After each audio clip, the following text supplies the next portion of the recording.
Hey everybody, let's take a walk around this 1970 Opel GT. As you can see from looking at the car, it's a very well preserved example of the GT. This car was purchased about 5 years ago from the estate of the original owner, and in terms of the body, the paint, the looks, it is as I found it, other than having been cleaned up and polished up. You'll see that both on the rear and the front of the car, it has the original California blue license plates and dealership frames from the original dealership in Redwood City where it was purchased. As we continue around the car, just notice that this car is extremely rust-free. I have searched everywhere around this car for any rust I possibly can, and the only place I could find any rust is in the battery box.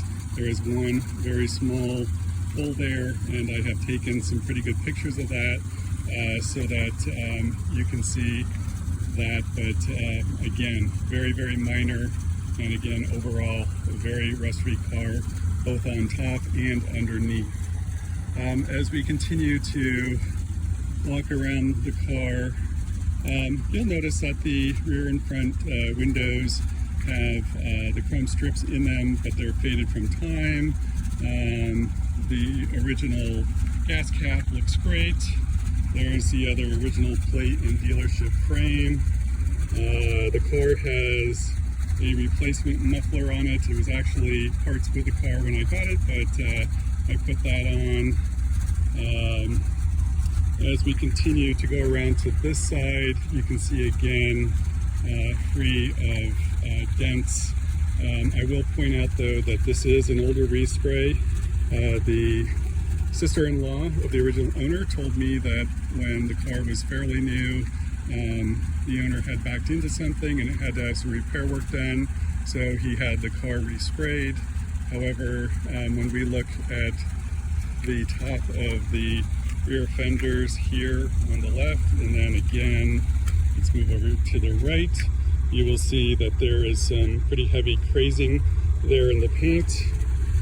I chose to drive the car patina and all. I like kind of how it looks as it is. I realize others may want to redo the paint, but you can see there's a little bit of crazing there.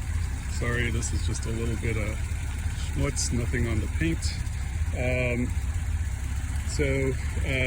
You know, the paint does have some flaws, but everybody who looks at it always says it looks so great, and I don't think they ever really notice that, but I like to be very upfront about everything so you know exactly what you're getting.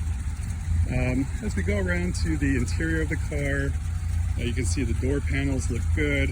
The window cranks have custom wooden knobs on them that the original owner made. He was a woodworker, and you'll see in the center console there's a wood insert that he made as well to personalize the car. There's an aftermarket GT shift knob of the era on the car as well. As we look at the interior, the carpets are original. They're really quite good. There's a bit of wear by the driver's feet, but again, you know, amazingly good when you consider they're original since 1970.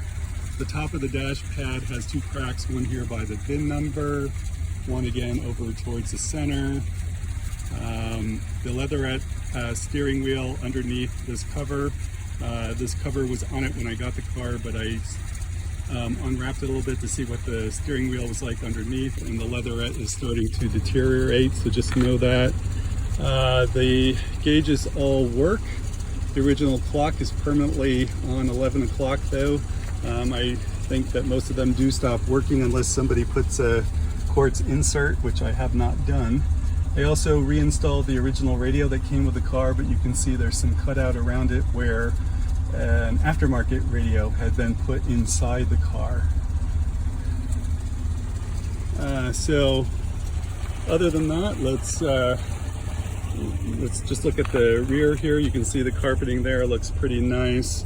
I replaced the rear top package panel shelf just because it had some holes in it from previous speakers, and thought that that would make it look better. There are a couple of speakers down below that are modern ones that I replaced. Two other speakers that were down below, they are wired so that if you want to hook an additional stereo system into the car, they'll play separately from the original radio. And then as we continue around the car to the engine compartment, you'll see it has the original paint on the inside. It has a bit of, I'll say, patina from the 50 years, but looks pretty good. I replaced the coil, put electronic ignition in it, replaced all of the hoses. It has a new water pump. It has a rubber carb on it with an electric choke. I have all the original parts, the Solex carb, etc. It all works fine. It all can be put back on the car to get it back to completely 100% original, if that is what you like. So I think that concludes what I wanted to show you here. Ask me any and all questions you have. Again, this is a really nice find if you're looking for a truly solid Opel GT, but it does have its patina, and I will do my best to be very straightforward about any questions you have. I want the next owner of this car and the next caretaker to be as happy with it and enjoy it as much as I did. Thank you.